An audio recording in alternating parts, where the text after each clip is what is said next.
What is up, everybody? Ethan Newberry, the Ginger Runner, here for another Ginger Runner Live, episode number 61. I was doing a lot of shaking. I don't know why I was doing a lot of shaking. Tonight, I am joined by a guest I've had on the show before. He's a monster when it comes to punishment and ultramarathons and really feeling pain and pushing through those dark moments and putting himself through pretty much misery for hours and for days, and still managing to find the light, push through, and accomplish something pretty damn incredible. It's Jamil Coury of Aravaipa Running, amongst many races that are in Arizona, and the whole race directing thing, as well as a really cool brand, Run Steep, Get High. And I'm super stoked to have him on the show tonight to talk about the Barkley Marathons, which happened a couple of weeks ago, but the stories that come out of this race are incredible. I believe Jamil was the last one standing, and apparently the last loop. I don't want to spoil anything. It's a good show. So grab your beer, grab your adult beverage or childlike beverage, sit back and relax, and get ready for Ginger Runner Live.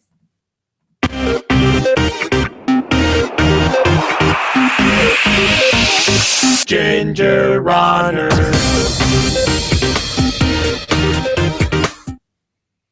Yeah, welcome everybody. Very excited for tonight's episode. As I mentioned, the guest tonight is a kick-ass ultra runner, adventure runner, race director, brand ambassador. The dude knows how to take a punishment and keep on clicking. It's Jamil Coury. Welcome to the show, Jamil. So excited to have you back on. Yay!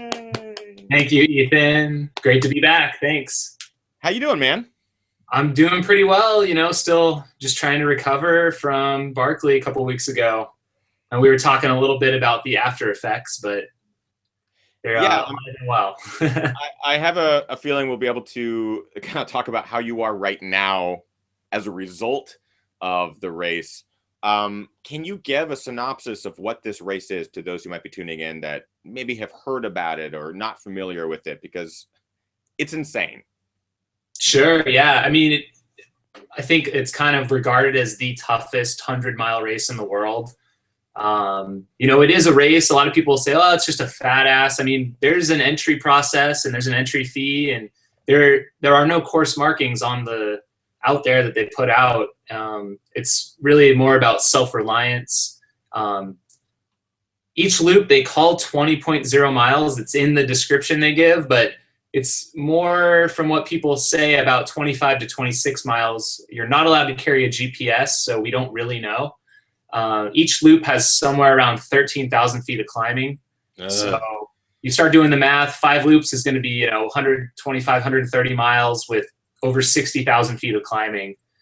There's no markings, and they have books out there kind of hidden in the woods that you have to go and find to prove you went on the loop. They don't provide any aid stations other than a couple places they put some jugs of purified water, and you're out there on your own for 9, 12, 14. We'll talk about how many hours my last loop was. So it's designed basically, to kind of bring you to that point where, you want to quit, or you feel like it would be a lot more pleasant to just go back to camp and quit and kind of see what you're going to do. And that's the race. Yeah. It's almost designed to push every human to their absolute limit, whether that's one loop or a fraction of a loop or 4 or 5 loops. I mean, it's meant to have no finishers, essentially, right? Yeah, I mean, Laz, the race director, he certainly appreciates a finish, but I know he gets a certain joy out of the race when no one finishes. So I guess the real question is, why does Jamil Coury want to run the Barkley Marathons? What when in your life did you go, oh, that's right, I want to suffer for days on end in the woods alone? Well, I knew back in 2007, actually, that I wanted to do this race. And that was the first year that I went up to Silverton, Colorado, and checked out the Hard Rock 100. I didn't have a qualifier at the time. I just went out there, and I was sitting in a room after one of the course marking days. And, there's guys like Mike Dobies and John DeWalt and Robert Andrulis, Steve Perro, all these guys that they're hard rock legends, but they're also Barkley people, and they're just telling stories about Barkley. And I was the only one in the room who hadn't done it, and I just knew that I was destined. Being immediately drawn to hard rock when I first got in the sport, it was kind of just, I knew someday I would do it. And so this is now your second time running it. Tell us a little bit about the, oh yeah, by the way, I'm partaking in Stone IPA. Jamil is also a wonderful beer partaker. Rubicon double IPA hop sauce. Hey, that looks good. Is that local for you? It's actually not. It's from Sacramento, California. I got it locally though. Both drinking Cali brews. So talk a bit about your first attempt at Barkley, the Barkley Marathons, and what was that like? What was that experience for you? Yeah, so that was last year, and it's tough to know what to really expect, but I figured with the training I had in my life and all the races I've done, I was confident that I would get 5 loops done, and I was humbled pretty well last year. We had a lot of rain last year, snow at night up on top. Oh. It was just really nasty, brutal weather. That was for like the first 24 hours of the race. And, the kind of crazy thing about being a virgin at Barkley, your first time out there, is, you hear all the secrets, you hear all the talk, but you don't know what to expect. And really my only choice, my best bet is to try and follow a veteran.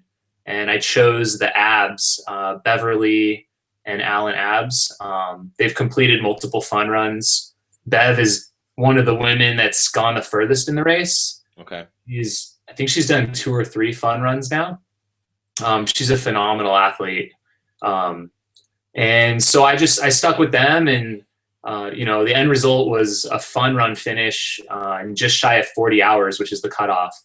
But man, the course just humbled me completely. And so really, last year is just kind of an orientation, like this is what it's about. This is the general layout of the course.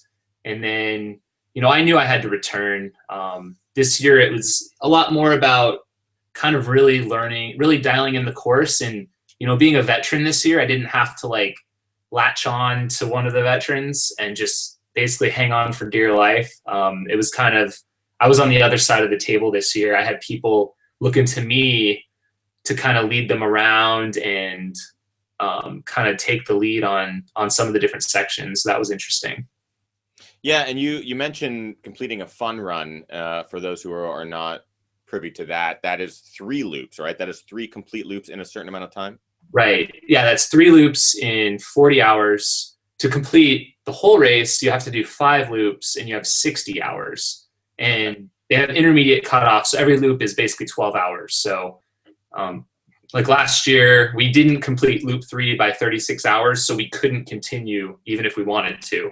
And then obviously 48 hours would be the cutoff to continue on loop 5, which I didn't make this year. Yeah, and I can't wait to find out what happened. So fun run, 3 loops, and these loops are washing machine style, or you get to choose, and there's the books, right? You have to actually pull pages from books that are hidden in the wood. Right. So the loops, it's the same loop every time. Year to year, it's different, and he doesn't reveal that until the day before the changes. And so you do the first 2 loops are clockwise, the second 2 loops are counterclockwise, and the 5th loop is your choice. And then if there's more than one person leaving on loop 5, then you alternate. So you can't go together. You're forced to do your 5th loop by yourself. Got it.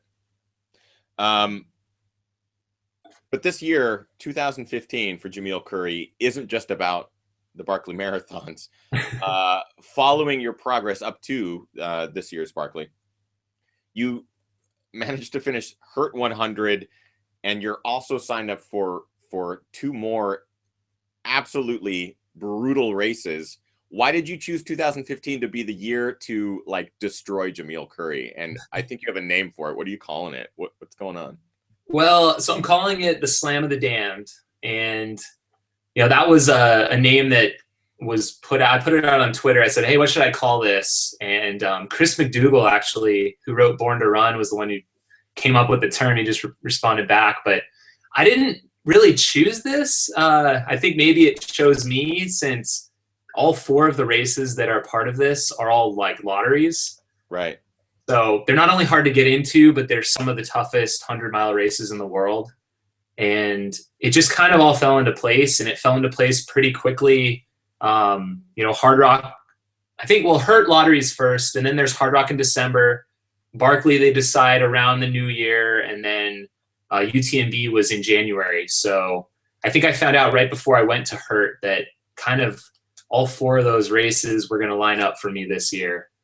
And so they are, Hurt 100, that was in January. Right. I included Barkley in there, which just happened. We've got Hard Rock in July, and then Ultra Trail de Mont Blanc in August. Absolutely nuts, dude. An insane year. I mean, just having one of those races on your calendar is enough to like completely take you out for 6 to 8 months. So how are you approaching this year for training? I've been following some of your routines leading up to Barkley. Yeah. Absolutely insane stuff. Did you have to bring on a coach? Did you have to do something different to help train for Hurt, to get you into the Barkley Marathons, into like, are you transgressing between races in a certain way? Describe your training, because I think that's pretty huge for this. Well, first off, I did hire a coach, and I'm using Jason Coop, and that's been really, I think that was the right choice for me at this stage. I did use last time I got into Hard Rock, I was coached by Ian Torrance, and that went really well. Helped me out so much. But I feel like Coop just really, he understands what I got to do this year, and really excited to work with him. And it's been a really great process so far. Going into Hurt, I honestly wasn't really well trained. I just went into it wanting to finish and used it as a big training run leading up to Barkley. And that's what I did. And I actually slept at Hurt as well. We'll get into this at Barkley more, but okay. I ran like 29 hours at Hurt, and that's great. I'm probably capable of something maybe low 20-hour range. But it's just part of the bigger picture this year. And, it was fun to get to Hawaii and to experience that legendary course. It's a tough one. Yeah, I had you actually as a podium pick for sure for that race, just knowing what sort of training you've been undergoing. So I can imagine like taking the naps or taking the breaks was probably a really good psychological help leading into Barkley. Because I mean, they're 2 different beasts, but yeah, I think it was a good way to not overdo it in reality. I came away from that race, and like within a few days I felt almost back to 100%, and I went right back into training. And the training since then, starting February, I think 8th, it's been really heavy vertical, obviously, but all like 1,000 foot per mile, which around Phoenix here, we've got maybe 3 or 4 local trails or peaks that have that kind of elevation gain at them. And so I would just do repeats. Camelback Mountain, we've got about, I think, 1,200 feet in about a mile. Squaw Peak's about 1,100 feet in a mile. And then North Mountain, I think my biggest day was about 10,000 feet of climbing in 17 miles. And it was 13 times up and down North Mountain. That sounds terrible. 700 feet at a time, it's just, but that's mentally, it was good, but it does wear on you a bit. Yeah. I guess at that point it's the physical preparation, but that's a lot of mental preparation, because even going into the training run, you're probably dreading it, right? It's hard. Like when every day you've got to just go out there and do repeats, because, your normal trails are just not steep enough. I think one day a week I was allowed to do like just a normal trail run. That was kind of with our weekly Aravaipa group run. But other than that, it was all vertical, all repeats. And leading up to that, I was doing some like lactate threshold work. So, it was like every other day I'm doing, 3 times 10 minutes hard or 3 times 12 minutes hard, but up mountains. It wasn't like previously my speed work was like done on pick a flat path or a flat trail, and this was all vertical. And it's just, I think kind of Coop's style is a lot of it is pretty mentally taxing, because it is very repetitive for a period of time. You'll kind of go into these phases and you just sit there and you just do the same kind of work over and over, but that over time it strengthens you and it helps build you up, and it builds that kind of certain system at a certain time. That's actually really interesting. I want to get into a little bit of that, maybe how that influenced your race and future races, and how maybe it can benefit people approaching just ultras in general. I think that'd be really good to talk about. I have to give a shout out to a couple people in the chat room. Maya Longlegs, my wonderful lady, is in the chat room. And those of you who are watching live, if you have any questions for Jamil during the course of the show, ask them. She's great about copying them and then texting me. She's in the other room, but it's a great way for me to see questions if I miss them in the chat room or something like that. So ask them away of Jamil, and we'll try to get those to him during the course of this live show. Also, Chris Vargo in the chat room. Good to see you, Vargo. And Casey Lichtai, former guest of the show as well. And she just had a great weekend at Lake Sonoma. Big congrats, Casey, and really excited to see you get those legs back after Black Canyon and ripping some trails up. And they're giving you major props, Jamil. Just they're freaking out about your Strava. And if you have not followed him on Strava, go prepared to be completely intimidated and feel completely inadequate. His training leading up to Barkley was nuts. Yeah, someone mentioned my big run. I was calling it North Mountain Lava Flow, because when I would do those 13 repeats, there's actually like 7 different ways I would go off of the top of this mountain, kind of all these goat trails. So when you pull up on Strava, it looks like just like lava's flowing out of the top of this mountain. Pretty awesome. Yeah, pretty awesome to make us feel like crap, completely inadequate. But I'm going to go and study your Strava in hopes it can help me train for my 100 this year. I want to talk leading up to this year's Barkley. Mentally, how were you going, like the travel and all that stuff, and then towing that start line with a group of runners doing the same thing that you're doing? How did you approach it?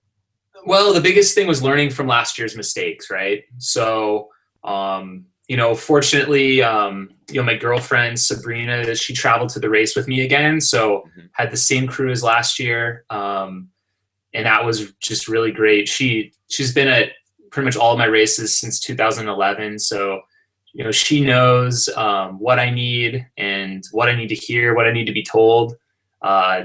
She very much has like a tough love. She's not going to let me quit. I won't let myself quit, but she really won't let me quit, which is a great thing to have in terms of a crew. So this year we flew over to Tennessee into Knoxville. Little background before I get into that. Era Viper Running actually organized a race the same day of Barkley.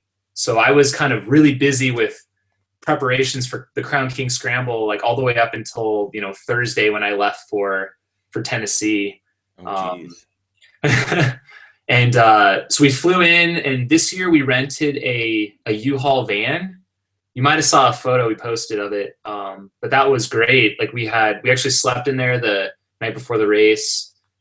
We were able to organize all of our equipment, like hang up we had bags for each loop of all my nutrition, and can just like spread everything out. And it's warm, it's dry, it's waterproof. People are setting up tarps and tents, and you have to worry about all the cold. It was great. Logistically, really, really nice setup. Everyone's going to bring a van next year. There's going to be like 20 U-Haul vans sitting in, Frozen Head Park. It'd be pretty funny. Yeah. We flew in, drove up. We arrived. We got a night in a hotel the night before. Got a lot of sleep, and I don't know. What other questions about the setup do you have?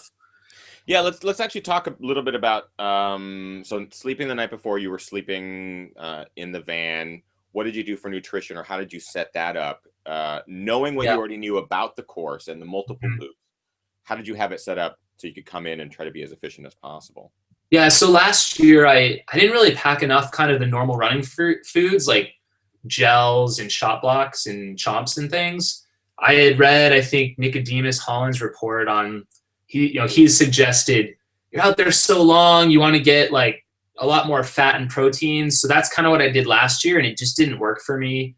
I was kind of missing the quick sugar, like feed your brain really quick so you can think type foods. The so I just brought energy drink. Yeah, I brought a big variety this year, and I'll have to tweet out a photo of what I took for each loop, but it turned out to be like 5,000 calories that I packed per loop. Oh my God.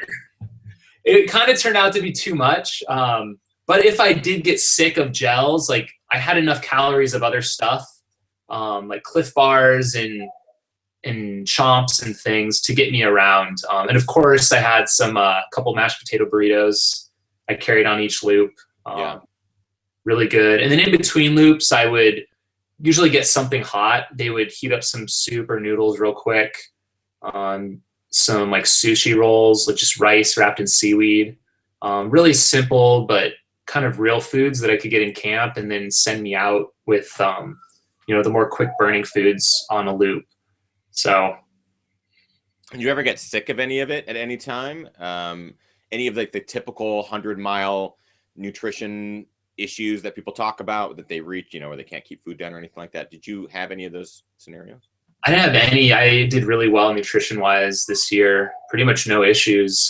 You're kind of moving a lot slower than a typical 100 at Barkley, so I think it gives you more time to digest and kind of keep on track. Calope Zero says, Jamil, could you please describe the atmosphere that accompanies this race? What does it feel like to be at Barkley before and after everyone has given it their go? The atmosphere there is just amazing. The people are just really low key. I don't know. It's really different. It's kind of like a family reunion, really. Yeah, really neat. And so how many people end up running this race? I know that the application process is a bit obscure, and I obviously don't want you to have to divulge exactly how you got in, but it limits how many people actually get into the race. And so what is that like, starting the race with however many people started this year? There's 40 people that start the race every year.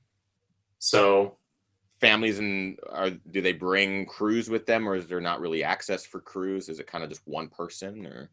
Some people bring crews, and then there's kind of a communal crewing that happens as well, especially later on when people, drop out and are, hanging around the campfire, and they just pitch in and help try and get people back out there, patch them together and send them back out. And Guy Cheney, Jamil, what do you have to change regarding your strategy of preparation to get official finish at Barkley? I imagine that this is you'll have to approach Barkley completely different than you did Hurt 100 or even what's, Hard Rock coming up. Did you have a certain mindset as far as pacing or any of that kind of thing, or is it just get through it? I kind of did. Last year I started out near the front of the pack, climbing up Bird Mountain on the first loop there. And I wanted to just take things a lot more chill this year. So I started middle of the pack, and then I was taking layers off. It was really cold at the start. So I was almost in the very back. I was probably like 35th position or something, like at the top of the first climb. But that changes so quickly. I mean, I think I was actually the first person to book 2, just because everyone else kind of botched all the navigation and I nailed it. I think pacing is kind of an interesting thing there. You're really just trying to keep on top of your nutrition, not blow up, but also there's not a lot of extra time if you want to go for the 5 loops. Like, you've got to just, hammer away on those climbs and really focus on not making navigational errors, because those can add up. We lost a few hours in the first couple loops just from little navigational errors, 20 minutes here, 20 minutes there, and you can lose an hour, and that's an hour back in camp later that you could be sleeping after loop 3, Mm-hmm. Did you study the course really intensely beforehand? Because essentially you would only be able to look at terrain maps and stuff like that and use a compass on course. There's no marking. So how close to the course do you have to get studying wise? I didn't do a lot of studying. I mean, mostly just memory from last year is what I relied on. And then I definitely read the course description of the news section the night before, studying in the van, looking over the maps, just kind of a lot of it's by memory and just knowing. And I don't know, it's hard to describe really. Even just looking at a map doesn't do justice. You can't just figure it out. Even if, so we have some of the best orienteers, navigators in the world come out. Like they win the world orienteering. I don't even know what they're called, but they come out there and it's still that firsthand knowledge of the course. Cause there's some sections where it's you're on a dirt road for a little while and then you have to hop off at this random branch or log that's sitting on the side and dive down a hill that's 70% grade. And then get to a confluence of a river and hop on a single track. And then it's very random, the course. So kind of learning your little markers and little cues, dropping off of after the first book, there's the one marker is a little white pipe that you see. And it's that's where you know to turn. So if you learn these little pieces and commit them to memory where they are, it helps you when you're out there. And I know some of the past Barkley people, they'll go out to Frozen Head Park and they'll run all the trails and learn all the mountains. And I haven't had to do that. Just kind of being out there last year and this year, I feel really confident on the course now. And I think that's going to be huge next year when I go back. That was going to come up at some point tonight, whether or not you were going to go back. So that's really interesting to hear. Yeah, is it just kind of getting a familiarity with the mountain range, because you're not really following trails the whole time, right? So you're kind of finding the fastest route to a specific geocache, right? There's quite a few trails and routes out there, but then there will be pieces in between those that you're just going cross country. So, definitely knowing how to use a compass and following a bearing, those are important. If you don't know what those things are, you probably won't do well at Barkley. But we talked a little bit about atmosphere. I also have clips. Jamil sent me some clips that his girlfriend filmed while she was crewing him throughout the entire day. This first one is of the conch blow. Do you want to set this up, Jamil?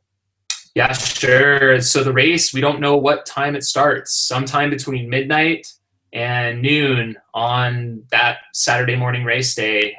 He does not reveal ahead of time.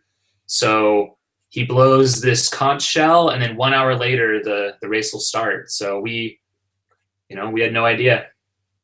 He just fucks with your heads. This Laz, I don't know. He just messes with you guys. All right, so here's that clip.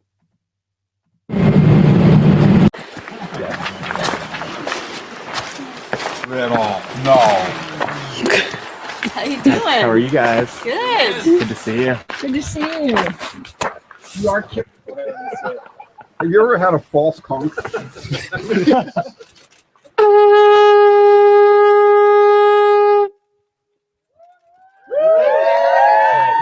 1 hour! Were you awake for that, or did you try to get sleep leading up to that?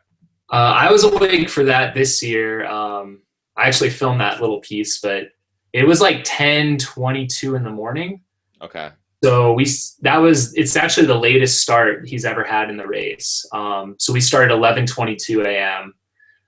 So it's I didn't get up actually till more 9 or 9:30. So I really banked a lot of sleep, but some people I know, they didn't sleep very well, and then they were up by 6 or 7 a.m. and everyone's just sitting around camp, just twiddling your thumbs. And I think, it was funny. He was taking his dog on a walk, just totally unconcerned that, a 60-hour race is about to start, just doing his own thing. But that is part of the appeal of the race. I mean, he could have blown it at 11 p.m. when people had just gone to bed. Sent us off in the dark into the unknown. What would you prefer? a very, very early morning start or like a 11:22 a.m. start? I don't know if I really care, honestly. The late start is to be successful at Barkley. You can't really let those things matter too much. Yeah. You need to be able to. It's just like the weather. It doesn't matter what the weather is. It doesn't matter when you start. Like, you just have to adapt to those things to be successful out there. You got to be prepared for anything. This year it was kind of nice because I got a lot of extra sleep. Yeah. A little bit tired going in with all the like prep back home, but you know, we got the whole first loop done in the daylight. We came in just before sunset, and then loop 2 was completely in the dark, and then, you know, loop 3 completely in the day. So it was kind of a nice, it was like these nice bookends where you do a whole loop in one kind of condition. I know that the race starts when Laz lights his cigarette, and CTAM79 asks, what brand does Laz smoke? Jamil. I don't know, actually. Maybe Camel. Yeah, people are saying Yeah. Camel non-filter. It's probably as hardcore as you can get, knowing this guy. So let's talk about your race. Let's actually get into the whole running of it. Like running, kind of take us through what unfolded this day for you. Yeah. Basically, the guy that finished the fun run last year, Jody Eisner from Canada, he was also back this year but had a cold. We were planning to kind of maybe team up and go together on loop 1. And we got to the top of that first climb, and I followed him and Heather Anderson, who holds the PCT record for, I think, overall or for women. I'm not sure where that status of that record is, but super amazing athlete. And then a girl, Nikki, from New Zealand, I believe. And they kind of picked a different line off of the top of that first book. And I just decided I had to do my own thing. And kind of right from the beginning, that kind of set the tone for the race. Is I was going to just kind of be myself and do my own thing out there and rely on myself. So I went down to book 2 kind of by myself, and then that's when the big train of like Alan and Bev abs, and again they had this pack of like, I don't know, 6 or 8 virgins with them. Like, it seemed like that there, it's like the thing to do. Like last year I was following them, and now like maybe they read my race report and there was like everyone was with them. Yeah. So it was interesting. So, you know, going up the next climb, kind of meeting everyone, saying hi, getting to know them. And that pack more or less stayed together through the rest of the loop. I think there were about 8 of us that came in off loop 1 within a couple minutes of each other. Okay. There's a new section this year. So navigating to that, kind of people are picking their own way, picking their own routes. But we found it without too much difficulty. It went pretty uneventful, I'd say, on loop 1. It was cold, but good weather, just clear and sunny out. So I don't know. Did you happen to grab that clip of Rat Jaw? I did. Yeah. You want to show that? Basically on loop 1, describe this climb, man, because the video kind of showcases that it's nasty, but what are the specs on it? Do you remember the specs on this, Ratcha? I think this is a climb from this direction. I don't know what the exact specs are, but you're basically going up this like old power line cut, and there's briars on it. If you come up from the other direction, I think it was 2,000 feet in 0.8 miles. just ridiculous. I mean, at points you're literally, this is the part where like you're pulling yourself up with these down power lines that are just strewn about on the hillside. And this is also the spot that crews can get to. They can hike up, I think, 4 miles from camp, and there's a lookout tower up on top. It's the high point of the course. So yeah, we can check out that clip. Yeah, let's check this out. So this is Rat Jaw. Funny how people take different lines, huh? This is the way I've ever seen They it. didn't know they saw that You guys first. look awesome. And when we come up, we can't go. Good work. All right, Ava.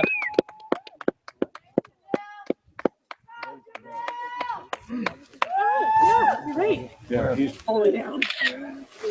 Good job, Jamil. what'd you say? Dog leg. Yeah. Twice. They come up from the left. No, they go down both times. It goes Okay. down. It goes down. There's the prison trail, and then Way to there's go, another down Jamil. straight to the. Guess who's here? Guess who did the hike up this year? Jamel, you're late.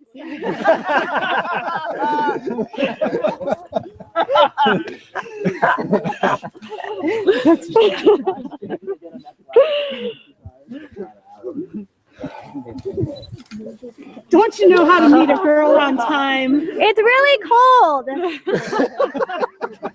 I've just been sitting here waiting. You can't imagine what she's been Do you understand how terrible it's like out here? So hard. We're getting tired of it, so hurry up. I only have one puffy jacket on. I could have. Did you bring it for me? I can give it to you anyways. No, just normal stuff. Huh? They come. Yeah. Huh? Doing the red pros. So this is a runnable. Oh, Bye. Love you. Nice job, Jamil. Yeah. So in my mind, when I first watched this clip, Jamil, you look at it and go, okay, that looks like a pretty nasty climb. This is just the very top section. I can imagine it goes down for quite a bit more. But what I love was that there's this big group of leaders in the race that are climbing up this climb, going, okay, you know, this is tough, this is really hard. And you see them running back down, and they're like actually running. But a part of me is like, then I see you follow. I'm like, oh, Jamil knows what he's doing. I feel like he's just kind of waiting it out. He knows that there's 5 loops of this. He doesn't want to burn himself out. Is that kind of what happened?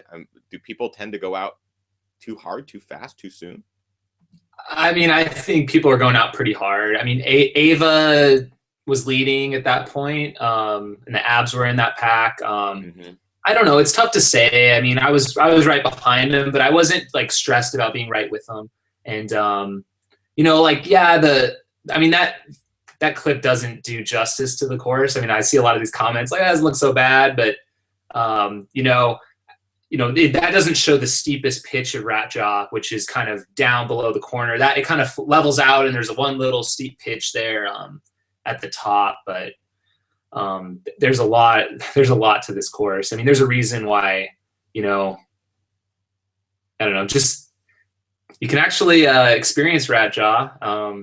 Everyone can. There's a race called the Barkley Fall Classic. It's in September. You guys check it out on Ultra Sign Up, but you can actually go on. They kind of have like a race that's a loop of Barkley, but it's on like mostly on trails, and they mark it, and there's aid stations. But it does include, I think, the climb up Rat Jaw after the briars have grown up all summer and aren't cut down. Oh, that sounds terrible. And I've actually noticed that filming various races, whether as a runner or as just someone filming the race, it's really difficult to get on camera the severity of a climb or the technicality of a trail. It's a lot harder than you'd think. You think like, oh, just point the camera down the hill and you can get the sense of steepness. You won't be able to tell unless you're actually walking up the hill or dealing with those briars. Yeah, I can imagine it's pretty nasty. Describe the terrain. Give us kind of an idea of what a majority of this terrain is like. Yeah, I mean, I think it's part of the Cumberland Mountains of Appalachian Range. So these are mountains that are maybe between 1,300 and 3,000 feet high. So there are no like 4,000 foot climbs in this race, but there are a lot of 1,000 to 2,000 foot climbs. But they're just very, very steep. They're very direct. They're off trail, and a lot of the trees there was a little bit of green you saw in the footage there, but a lot of it's still dead this time of year. And it's wooded. Some of this has been coal mined over the last 100 years, and logged. So there's kind of a lot of random things out there, like just have this random like pond that's left over from coal mining, or all these old roads that have been grown over, or they've planted rows of trees like 30 years ago to reseed the area. So there's just kind of a lot of weird stuff out there. And a lot of like ridges that you have to go over where there's these big like chalk stones at the top. That's sometimes where they place the books. And so you have to like find the right ones sometimes. There'll be like a lot of similar looking ones along the top of these ridges. And, you can get lost for hours just looking. If you're all looking on the wrong one, or you miss your bearing, you can be just searching through all these rocks trying to find your book pages. So how do you know where the books are? Do they give you a map with them marked? Do they just give you descriptions? They place out a map that shows the route and the book locations. So you have to bring your own map. They don't supply it, but they also give you like a course description. It tells you where they are. So you've done in this race, you did the first loop. You managed to finish before sunset. The second loop obviously then is at night. How were the second and third loops compared to the first loop? I mean, are you losing energy? Like what's going on physically at this point? So second loop, I forgot my compass. Oh God. Kind of a critical mistake. We have this on footage if you want to see it. Sabrina, we can put the link up maybe to her. It's on her YouTube channel. She has like a lot more of the footage of the race. But it kind of shows me. Sure. Yeah, I'll put in this. Yeah, it shows me like searching for my compass, and I forgot it. Fortunately, I did have a backup in my pack. So that's like a really good lesson. Take a backup of important things. So I dug that out of my pack and was able to use that. But that second night, that whole pack kind of took off for loop 2 together, headed out there. And I really, I was taking the lead on the descent to book 2 and I totally botched it. We ended up like too far left. We wrapped around the mountain and we ended up right back on the trail he had just climbed up. Oh no.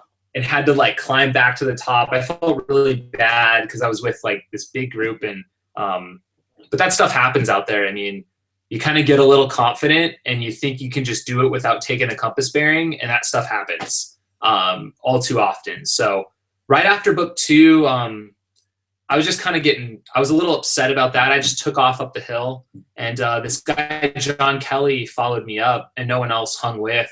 And that was kind of like, I guess it was me making a move a little bit in the race. Mm-hmm. And we separated from them and never saw him again. So it was me and John. He was a virgin this year at the race, and it was actually his first ultra, if you can believe it. Oh my God. Yeah. And so me and John worked together. He actually grew up within a couple miles of the park, and his family's lived there for like 200 years, I think. So like one of the mountains, I think, is named after his family. It's pretty cool. Wow. It's like kind of like the local boy training for the race. And so we worked together, and that night was cold. There was like ice crystals forming on everything way up high. It's just absolutely frigid. So we worked together, and we got through. I think we saw sunrise just on the last climb before running into camp. And then we headed out on loop 3 together, which is in the day, but that was the reverse loop. So you kind of get, you get into a rhythm, you do things twice in the same direction, start learning things, and then it switches up on you. Yeah. Everything is coming from the other direction. And that, it's not as straightforward as you think. It's like changes everything up. You're now doing everything in reverse. So you got to find like this little tree at the bottom of this ravine from the opposite direction, and where that book is, it could be anywhere. And let's see, John, he started having some issues on loop 3, being his first ultra. Like well into, the 24-hour period. And he just, kind of started bonking, I think, and just getting really sleepy. And I was like, hang in there, man, it'll get better. Like, make sure you're eating, get some caffeine in. And that was really, it was a tough spot for me because, here I am, I feel like a little bit of a burden. Like, I want to help lead him around, I'm the veteran here. Like, also I have to remember, like, this isn't his race. Like, this is my race too. Like, I can't sacrifice my race to help him get further, And so at some point, like, something just clicked and I'm like, I can't like be drugged down by like a negative thought or like trying to show him the way around. Like, I just got to go because I'm running out of time. Like, I knew I didn't have a lot of time to spare. So I took off and, fortunately he went with me and he hung, but I was running really, really hard for like the last 4 books on that loop. Wanted to give myself as much time in camp to try and get a nap in. Yeah. And it kind of blew him up at the end. He did the last climb and he had nothing left. I mean, he was just running on fumes. He was like feeling really, really terrible. So I came into camp about 15 or 20 minutes before him. And my crew was there. They took me into the bathroom. I took a shower. They fed me, put me down. I slept for 45 minutes. Wanted to just get a little more mental clarity and then get back out there. So, and when he came in, he was pretty much done. I mean, he was really serious about going for 5 loops this year, but it was pretty funny. Like, his crew, his family, his wife was there, and they were like scared because they've never recruited an ultra, and they see him coming in. He's like white in the face, like just looks terrible. And here's all these like Barkley veterans, like they're also trying to help him as well. Like, hey, we need to like feed you, get you back out there, like get you back on the floor, and they're like, are you crazy? Like, we need to call an ambulance for him right now. It's pretty fun, pretty interesting. That's a pretty fun ultra experience as a spectator or as a runner when you see first-time spectators. Maybe they haven't seen an ultra, especially like the 50, 100K or 100 miler spectators, when they see runners come in and they're just white in the face or they're totally discombobulated and they're like, oh, these people need to go to the hospital. And it's like, no. They need some chicken soup. Like, that's all they need. They need some broth.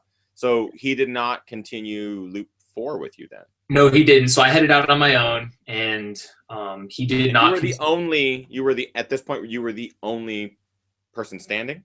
Yeah.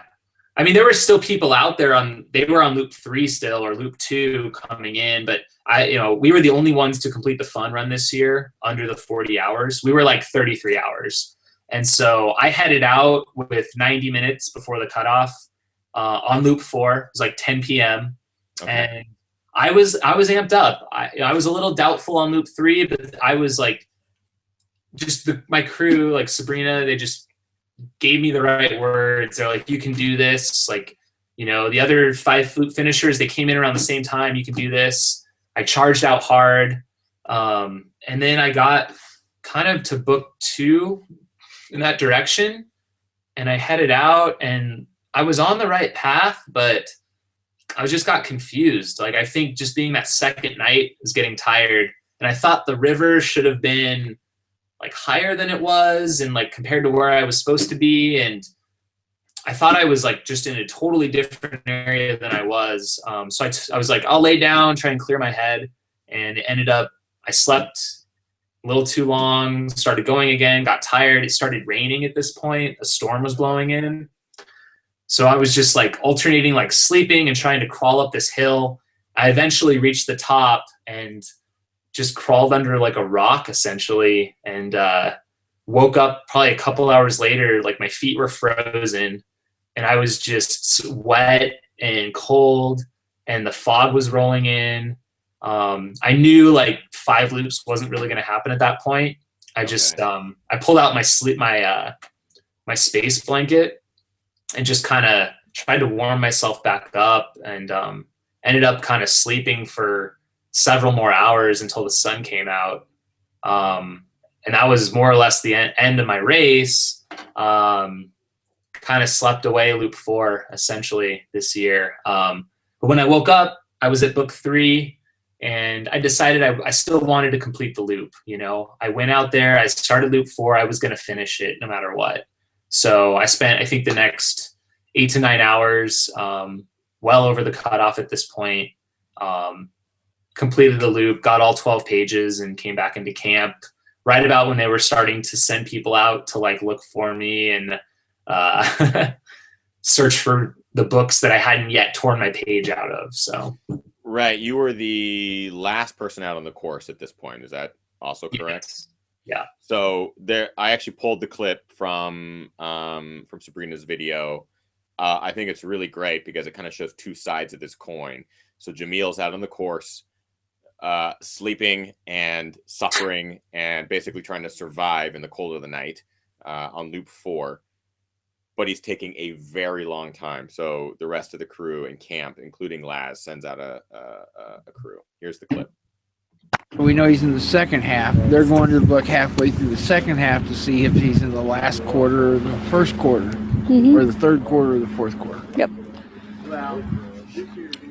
Every time we've gone to see where someone is, they've walked in while these people Of course. have driven halfway across. That's when they show up, right?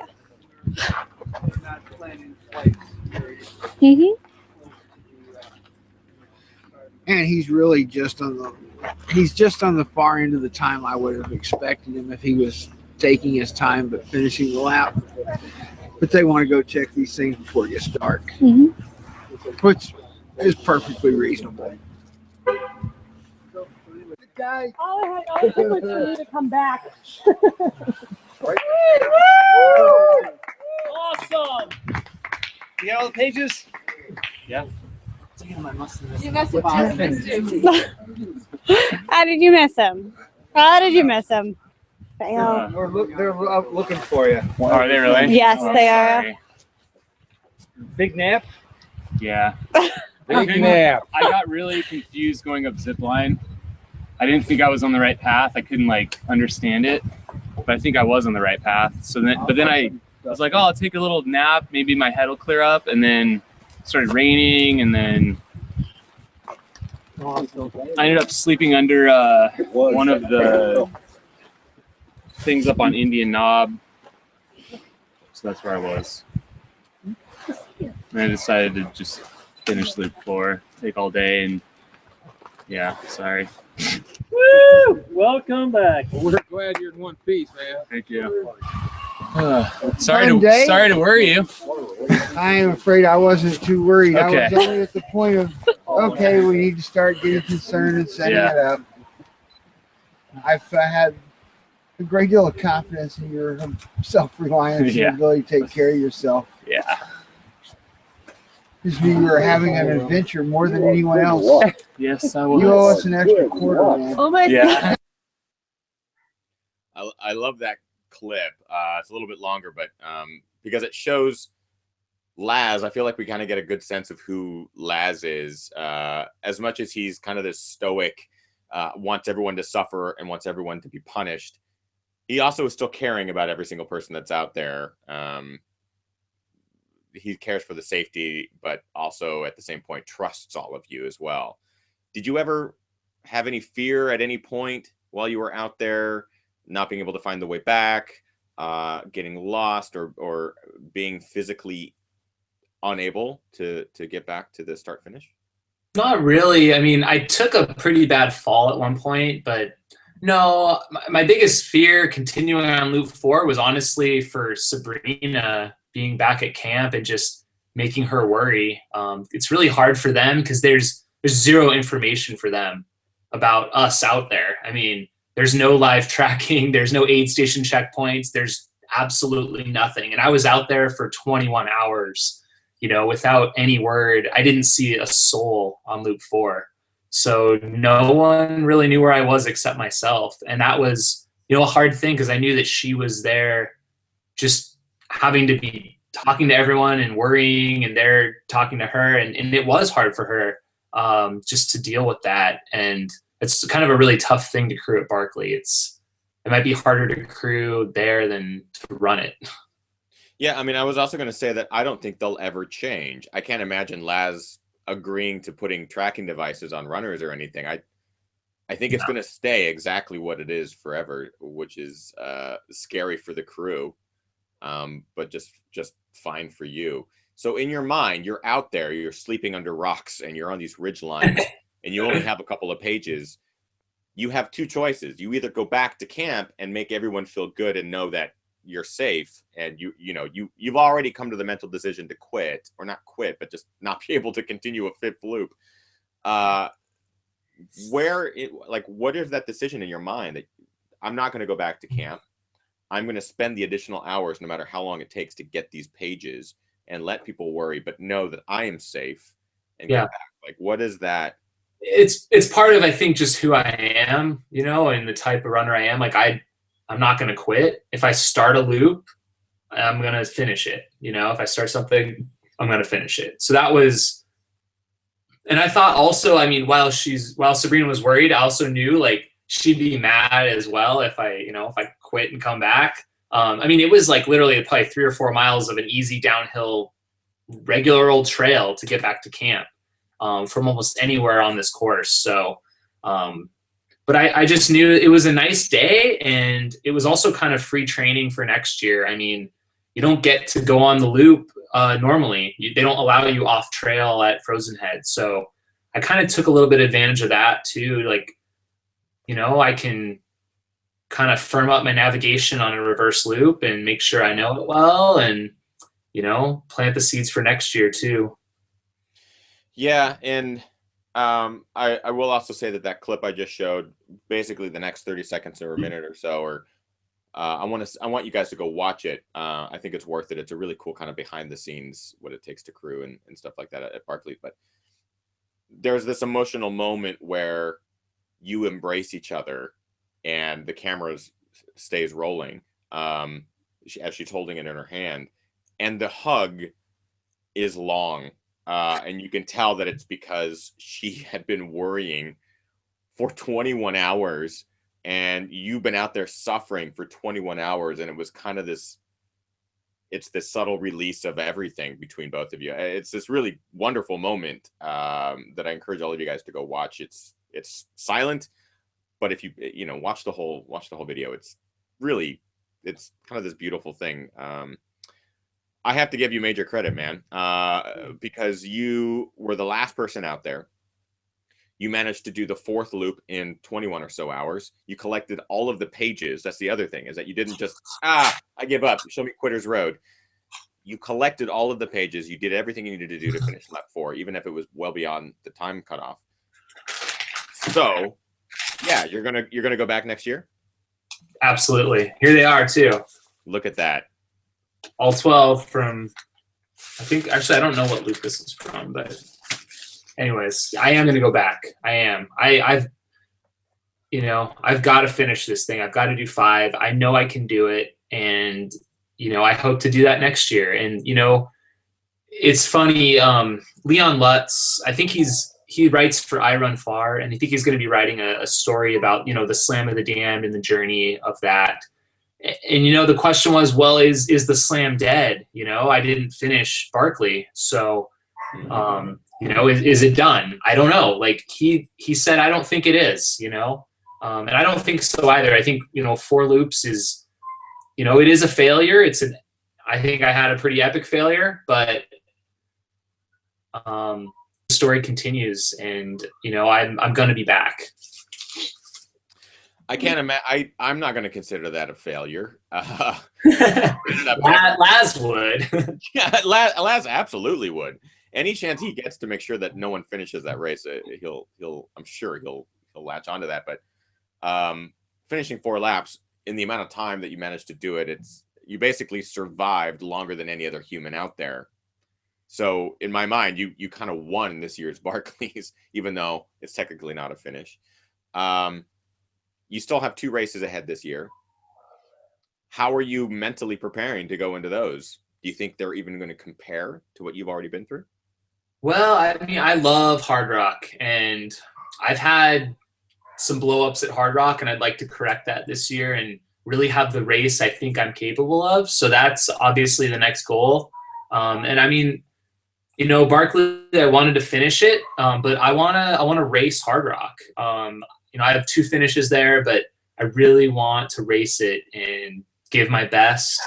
I know the course so well there, and I love the San Juans.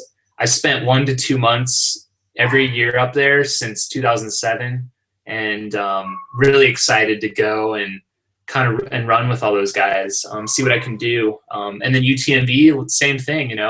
I think just be really fun to compete and to race it hard. So that's my goal, and I'm gonna do a lot of work to get there. I'm really excited to follow this journey, man. Slam of the Damned is going to be a pretty much epic following of Jamil Coury throughout the rest of this year. Not only on the races, but the training as well. So definitely go check him out on Strava and make sure that you kind of see what sort of hell he's being put through by Coop. I want to talk before we move into the post show quickly about gear. Let's kind of go over shoes that you wore. People were talking about the board shorts in the chat room. I know that's kind of your thing. I think it's awesome. The style alone is rad. The pack, what gear worked, what gear maybe didn't work, or what were some problems that you ran into? What did you do? Yep. So for pack, Ultimate Direction Peter Backwin, same pack I used last year. It's kind of got the perfect capacity and mix of pockets and stash points for Barkley. Yeah, I keep my map and my page bag right up here in those zippers. You can stash food almost everywhere, and keep like bigger clothing items and extra batteries and lights in the back. As far as, let's see, Black Diamond, I got to thank them. They hooked me up with a really great headlamp, the Icon. I prefer normally to carry a handheld light. You can't do that at Barkley when you've got poles in your hands the whole race. So Black Diamond, I use their carbon fiber Z poles. One actually did break when I fell on loop 2. I also broke one in training as well. But that's like, they work great other than like if you fall, which does happen. So I switched to a pair of Black Diamond aluminums for loop 4. Let's see, Solomon shoes this year. I was rocking a lot of people in the chat room there talking about my obsession with the Musha, Mizuno, which was discontinued. So yeah, now I'm pretty much running in Solomon's exclusively now.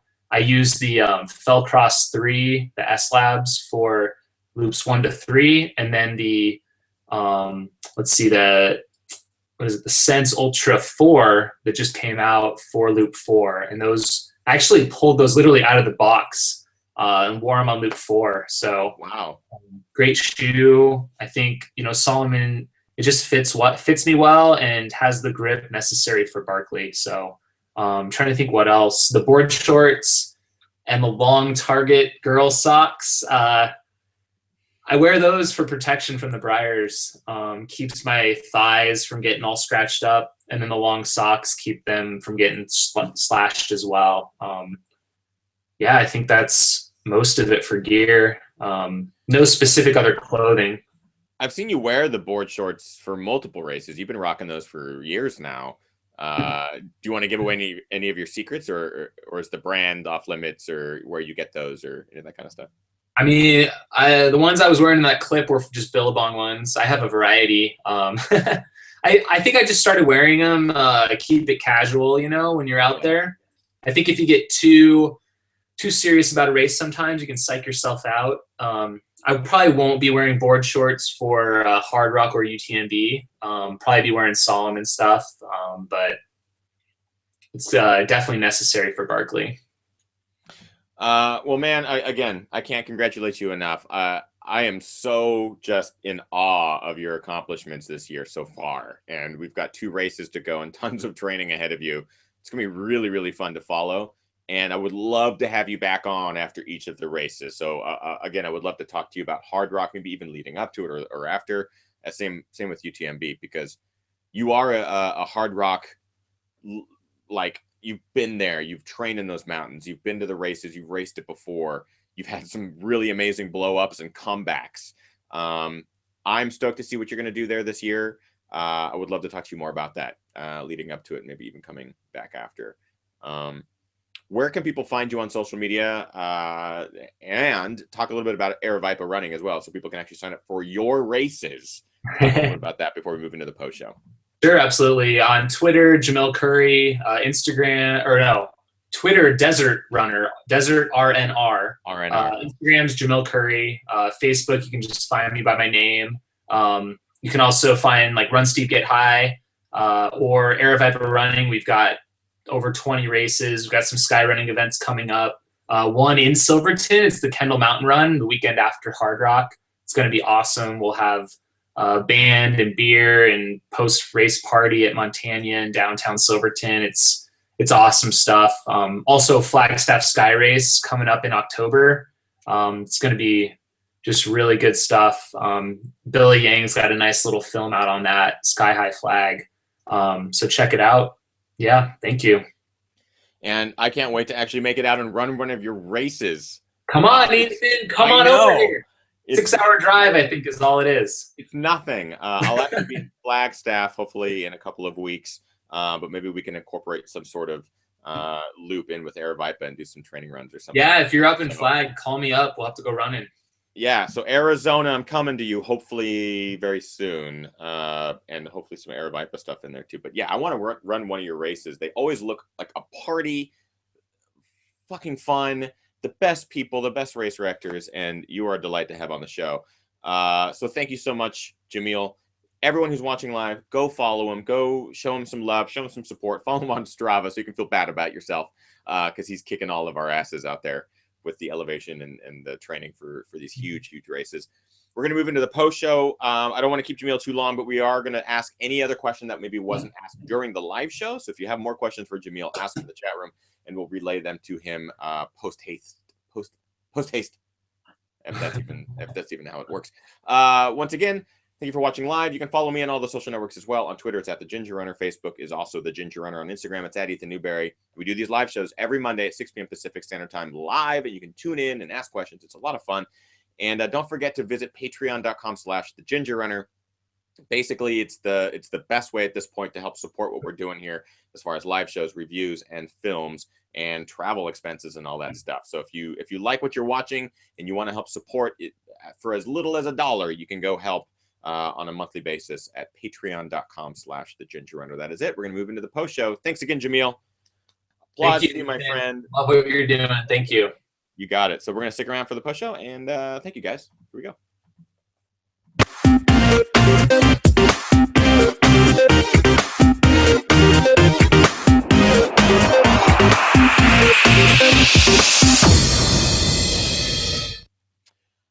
Awesome. Seriously, dude, I can't even imagine. Barkley's is one of those that's like, oh, I would love to do that someday. I say that in my mind and I say that out loud, and then you go, wait, why would you ever start something like that? It sounds terrible. So I give you major credit. There's a great question in the chat room already from CL. He's had to actually, he or she, because just C is the initial, but there's been some really good questions. Jamil, ponytail ever or hanging free? Which do you prefer? Oh, well, hanging free with a trucker hat on always. That's how I roll. People were really, really stoked to hear your story. Let's see. Oh yeah, there was this question came early, and I meant to ask it during the live show. Killian, people are talking about Killian Jornet, possibly how would he do at Barkley's? You've raced races, or even paced at races that he's been at. You've seen his ability firsthand. How do you think he could handle Barkley's? It's a great question. I don't know. I mean, he could certainly climb. I don't know. I don't know if he'd want to do it. I think he could do well. I don't know how his orienteering is. I'd love to see it. It'd be awesome. Benjamin Perry asks, I also think it would be awesome to watch. Jamil, what is the biggest obstacle that held you back from finishing that you learned for next year? I think number one is just kind of more training. First off, didn't quite get the numbers I was hoping to this spring in the build-up. kind of based upon what I know from what 5-loop finishers have done, they've thrown around that I didn't quite hit. I think it would be important.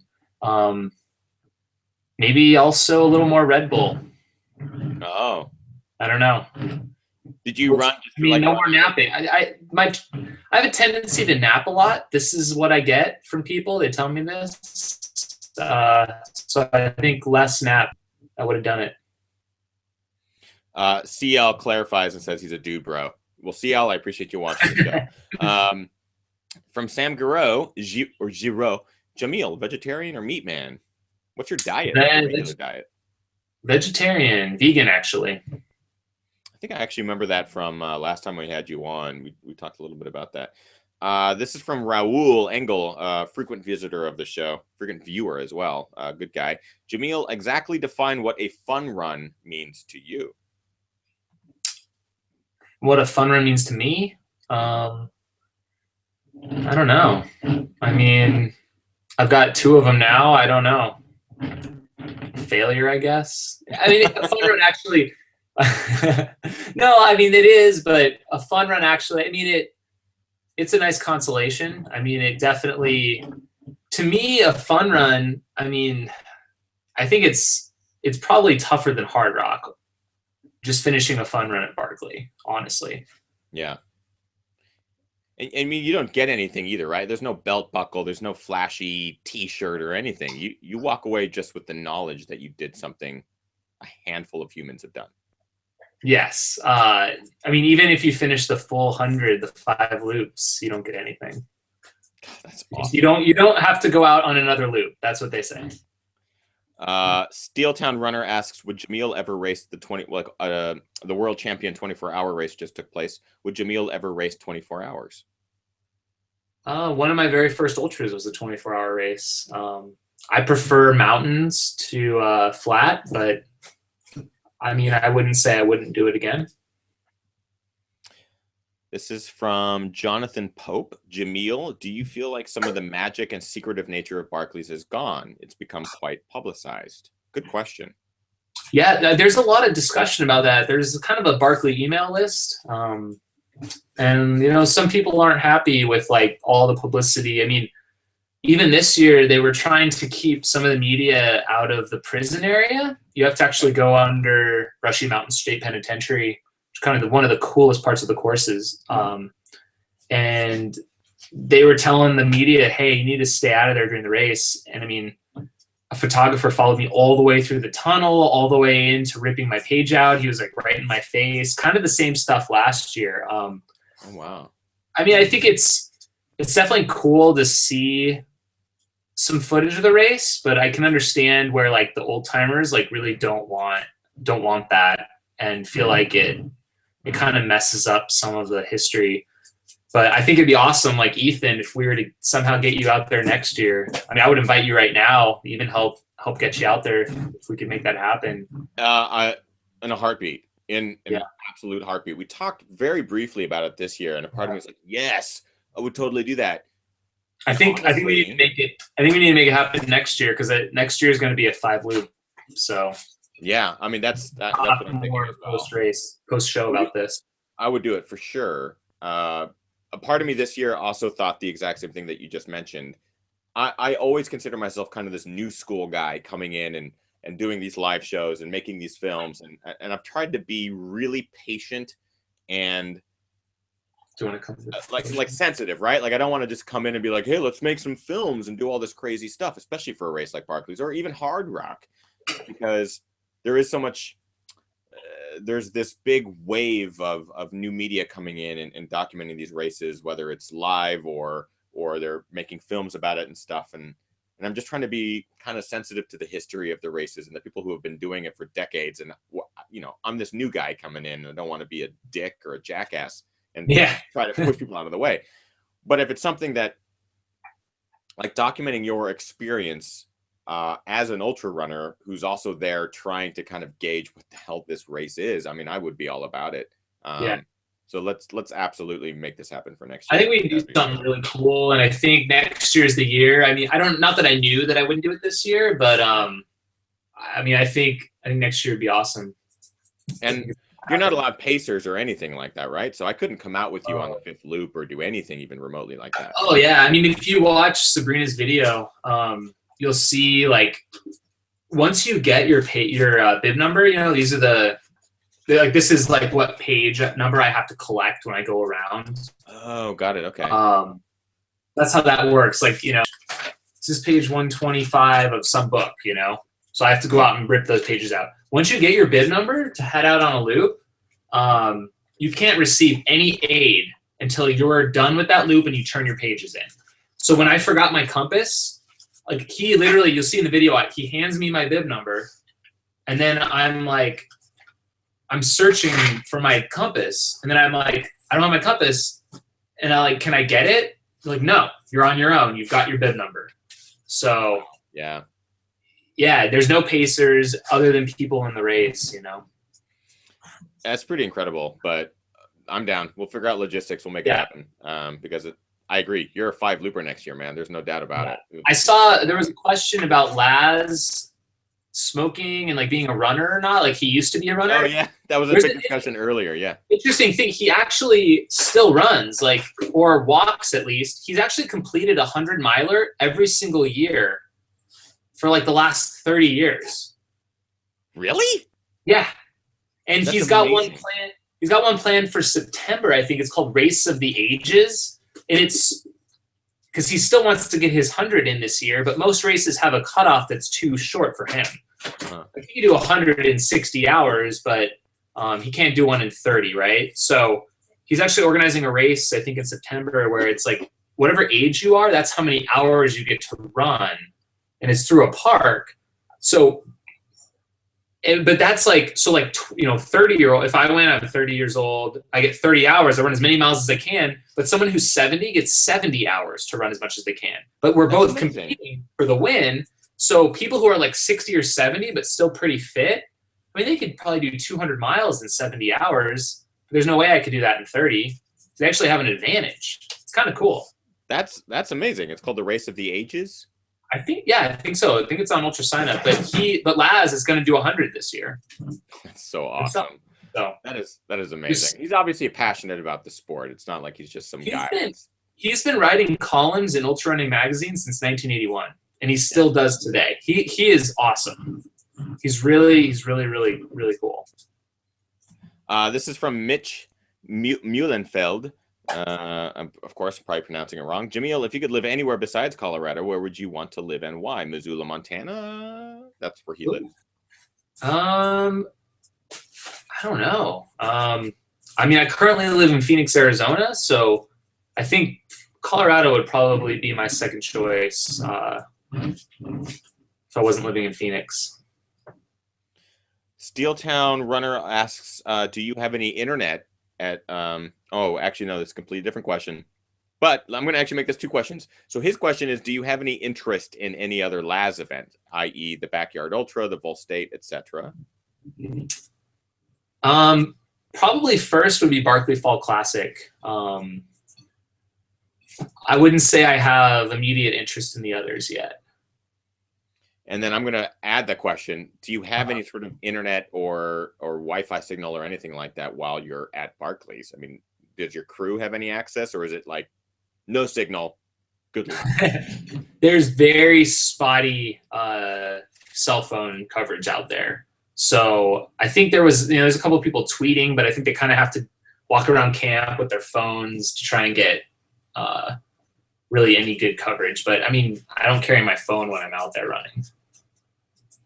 Yeah, and they don't allow any sort of GPS devices at all, right? You can't have a watch that has some sort of tracking or anything.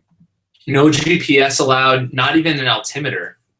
That could be an advantage, just to know like where you're at elevation wise and pinpoint yourself on a map. So are you wearing anything on your wrist at all? Yeah, I wear like just a simple like Timex stopwatch, you know, just like a $20 watch from Target. Well, I'm gonna let you go, man, because I know that it's now getting a little bit late. That's all good. I saw one question. Will you do a Slam of the Damned in 2016, part 2? There we go, part 2. Yeah. Yes. I've already started thinking about that. So would you make it different races, or would it be the same 4 races then? It'd be different, I think. Obviously, Barkley would be in it. If I got into Hard Rock again, that would be part of it. And I think I would try and include Nolan's 14 in that. That was another question in the chat room, yeah. Jared Campbell did Barkley, Hard Rock, and Nolan's in 1 year once, which I think is pretty amazing. Oh, my God. But then I don't know what I would add like, isn't there a Diagonal Defu in Reunion Island maybe? I've heard that's a crazy hardcore race. Maybe something like that. Yeah, we had Tony Kaprichka on recently who said that that race is nasty. I think it's off the coast of Madagascar. It's a completely jungle island, super technical, tons of elevation. That would be amazing. Yeah. So what would your 2016 Slam of the Damned encompass? That would be Barkley, Hard Rock, Nolan's, and Diagonal Defu, I think. Diagonal Defu. Yeah. I say you got this. I say you got it in the bag. I guess it would just be a matter of making sure you're in the races, right? Yeah. Well, yeah, exactly. I mean, Hard Rock, I think, would be the toughest one to get into. I won't be, I'll be a 3-time finisher hopefully next year, but that's no guarantee, really. So. Do they guarantee? I believe it's first place only is a guarantee. Yeah. Well, there you go. So very good point. So I guess if I just got to win, I mean, I hope I win Hard Rock. I hope so, but it's going to be really competitive year. So I'm really excited to, toe the line against Killian and Tony and all these guys. It's going to be really fun. Well, I appreciate you taking the time out tonight, man, to join me. It's always a pleasure to have you on. I'm really, really excited to see what happens this year for you. Hard Rock will be following along. UTMB will be following along. A lot of really great stuff. And I will be there next year at Barkley. Yes. Excited. And I want to just come to Arizona and run an Air Viper running race just because I need to meet you in person. I need to share Absolutely. Meet the or I need to come to California before that, even maybe. I don't know. I think the only I don't know. Go ahead. Oh well, Sabrina and I think are coming out for San Diego 100. We're just going to cruise some friends. I don't know if you're in town or coming around for that. I will most likely be in town for that. I haven't been down there for the race, but it could be something. Yeah, I mean it's like a 2-hour drive. It's not bad. But I was going to say that we actually have met in person at. Oh, that's right. John O'Brien. I think.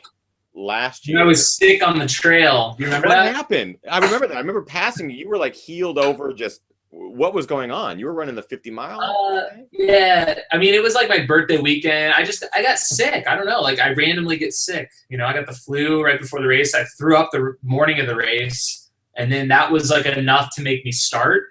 And then I was running the 50K. And okay, yeah. Yeah, 50K. I think you were doing that as well. Yeah. You passed me, I think, near the turnaround there, and I was just on the side of the trail. And you're like, "You okay, dude?" I was like, "Yeah." I just basically now can put on my resume that I have beat Jamil Coury in a race.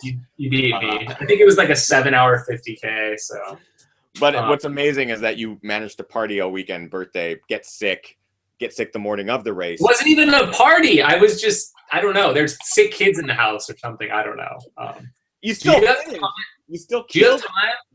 Do you have time for maybe Sabrina's right here. Do you have a couple questions for her maybe as a crew? Do you want to get her on? Yeah, get her on. Get her in here. I don't know if she can hear me. If I'm playing, she's playing with the dog like around here. There are a lot of dog treats over here. Sit down. We heard dogs earlier, and now we see the little dog head. Sabrina's she wanted this. Well, first of all, Sabrina, we have to give you a round of applause as well because crewing at Barkley sounds like a terrible job. What was it like for you out there for days, essentially days? It is days. It is the hardest crewing experience you could ever do. You have no idea when they're coming in. You can't judge the time. You can't ask someone around them.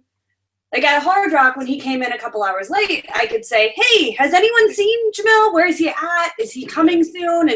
And people can kind of give you an update. But at Barkley, you have nothing. So you're just trying to keep things warm, starting the van, trying to have that a little warm, and you have no idea what's going on out there, basically. That last year, I had an anxiety attack like the next day. Oh. I didn't realize it was as bad as it was until the next day, and then I did. And this year, basically, when in my video I have where he missed the 48-hour cutoff, and I started drinking right after because I couldn't do anything about it at that point in time. So I just started drinking. So when he finally came in, I was fairly drunk, but that's really all you can do at that point in time. How else can you deal with the fact that he's out there? I don't know what's happening, and I just have to sit here and wait, basically.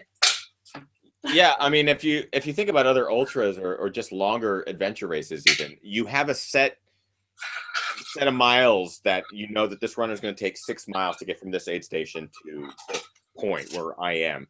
With Barkley's, it sounds like you stay at the same location and you just hope they come back from that loop, right? Eventually, so you don't know if it's going to take them 21 hours or if it's going to take them 5 hours. So do you get any sleep at all? Or are you just trying to stay awake and talk to other people and kind of stay alert?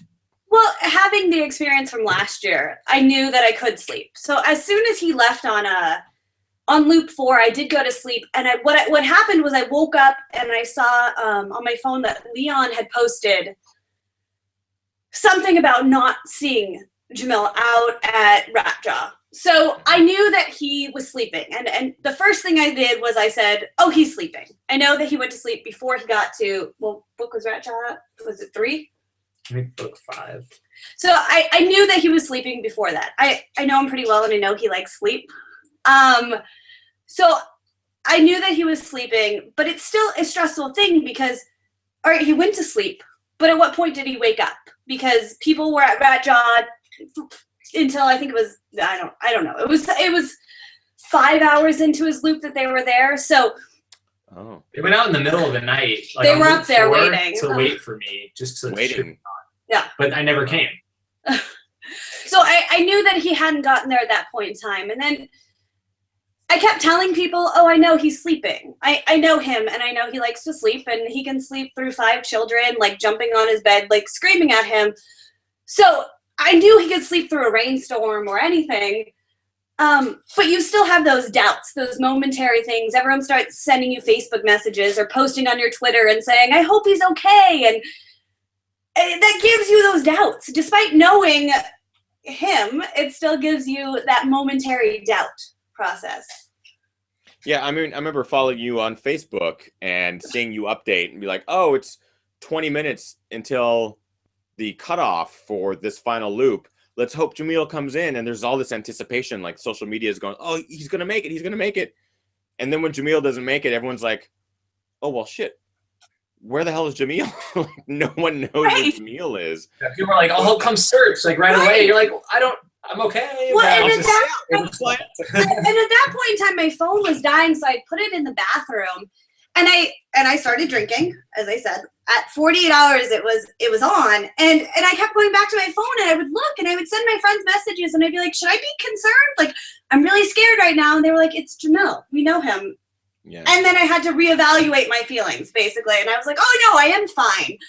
But it's definitely a process to look at what other people think and then to remember that it really is okay out there. It's stressful. I get a lot of I don't want to say grief or anything like that, but from my mom, she's constantly it's kind of one of those, mom, you know, I'm okay. It's 30 miles. It's not going to be a big deal. Or it's 50 miles. It's not going to be a big deal. How, like, at what point does that kind of urge to worry come over you? Or like you just said, do you go to the people around the camp and be like, help talk me down, talk me off this ledge? Where's that balance? Or were you really panicked?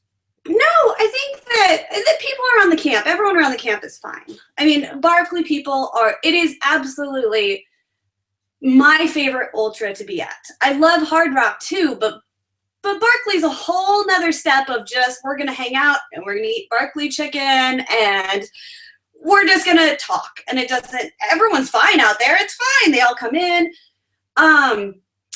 So camp was fine. The problem was social media. In all reality, the social media really built up. And I posted and I said, you know, he missed the 4-loop cutoff. No sign of Jamil. And it didn't even occur to me that people would be concerned about his safety. And then when they were, that was a little intense. I think people were like, "Oh, I could be there in 4 hours to start searching." You know, like this was like right, like what? That was the assumption, you know, that I was dead or something. Right, and like he said, like I'm no nonsense. Like I have 5 kids. Like you just do what you're supposed to do, and that's how it is. And I'm not a coddler, and so I have those doubts of, am I supposed to be concerned about him? Is this a problem that I'm not concerned? Is there something wrong with me that I'm not concerned? But right.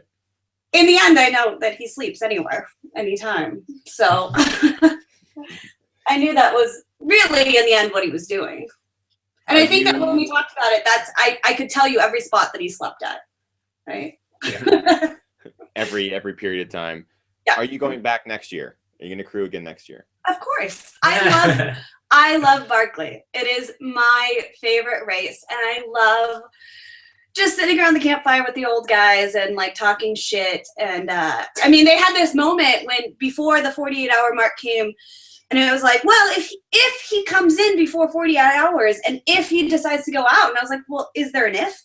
There's not an if. He doesn't have an option here. Like if he comes in, I'm handing him a bag of his stuff and he's going out again. There's no longer an if. He has to do it. And it's fun to be around a bunch of people that they agree with that. Like, yeah, he has to go out again. We don't have that option. 5 There's no loops are rare. Right. Yeah. There's no saying I can't there. And that's my favorite by far. Yeah, it seems like it's one of a kind by far. Just one of those races. Zev in the chat room has a pretty fun analogy for CREW, crew, actually equals cranky runner, endless waiting, and that pretty much sums it up. Yeah, absolutely. Especially there. Yeah, any advice, Sabrina? Any advice to other people who might be crewing, whether it's a first ultra marathon or something as hardcore as Barkley's? Any advice? I like to say that crewing is harder than actually running. You have to be prepared for anything. You have to train. You do have to train. You have to do a lot of yelling at people. Crewing is absolutely a harder thing to do. I've ran 100K with an 8-year-old. And that's easy compared to crewing Jamil at Barkley, because you have to be prepared for everything. He tried to convince me he had a broken leg during Barkley this year. We're walking to the bathroom and he goes, I fell and it really hurt and I think my leg is broken. Oh, geez. No, your leg is not broken right now, actually, and you need to continue. Or he was coughing and he was like, look, my cough is terrible. And my response to that was, it's not that bad. Let's go work on it. Go back out there, come back and let me know what happens. Yeah. You just have to know that shit happens out there, basically, and our dog is gonna dig on stuff. People want to meet the dogs too, by the way. So you got to grab the dog. She won't come up here though. She's a little bit of a Piper. Hey, Piper, come here. Come here. She won't put her paws up. She's afraid. Jamil can pick her up though, although she's giant. I don't know if she'll come here. Come here, Piper. We're getting a lot of tail wagging in the background. It's great just to see. She's not gonna come on camera. We'll have to post a photo. It's her tail is very large. But crewing is basically like being a parent. And I say that anyone turns into, from the start of a 100-mile race to the finish, you go from an adult who's capable of taking care of themselves to a child, and it's the whole spectrum. It's a process, and you have to be ready to deal with anything. And with me, anyone that I crew, there's no quitting. And Jamil already has that no quit, but he will push it pretty hard with me. Nice. But nothing, everything. Pain doesn't last unless it's a real problem. And all my kids will tell you that. Like, sometimes it hurts, but then you keep moving and it gets better. So as the crew, you have to understand that they will come in with a lot of complaints and they will tell you all the reasons that they should quit. But If they quit, you're going to hear about it for months upon months after that. And do you really want to deal with that? It's much better in the moment to push them forward and then listen to their success as you go on. And there's only been a couple of times with Jamil that like I've had to really get a little intense, but with anyone, you have to really know what you want to deal with later. Do you want to deal with their failure or do you want to deal with their success? Because you know that it's going to be there, whichever way. And I'd much rather deal with their success than the failure. That's the advice. That's awesome. I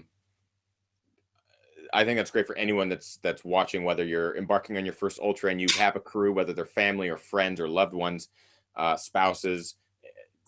Tell them that, or at least have them watch that clip, because you, as much as in the moment you want to as a runner, you want to quit or walk away, or you feel injured, or you want to throw in the towel, you need that voice sometimes that tells you, no, you're fine.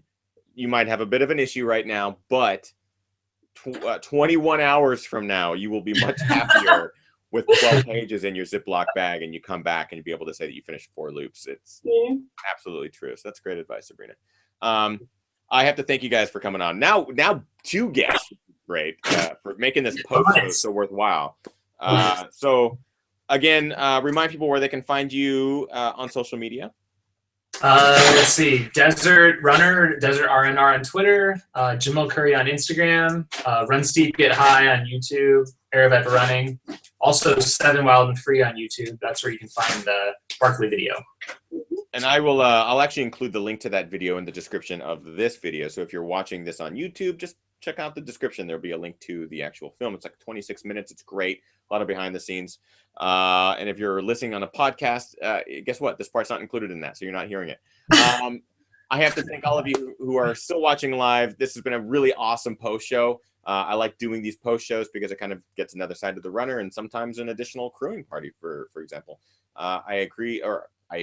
I appreciate you tuning in live tonight. Every Monday at 6 p.m. Pacific Standard Time, we have a new live show. And follow on the social media. On Twitter, it's @TheGingerRunner. Facebook, @TheGingerRunner. Instagram, @EthanNewberry. GingerRunner.com. And go check out Patreon.com/TheGingerRunner. Thank you, Jamil and Sabrina. You guys are awesome. And, thank you, and thank you, everyone, for watching. We'll see you guys next week, Monday, 6 p.m. Pacific Standard Time. Good night.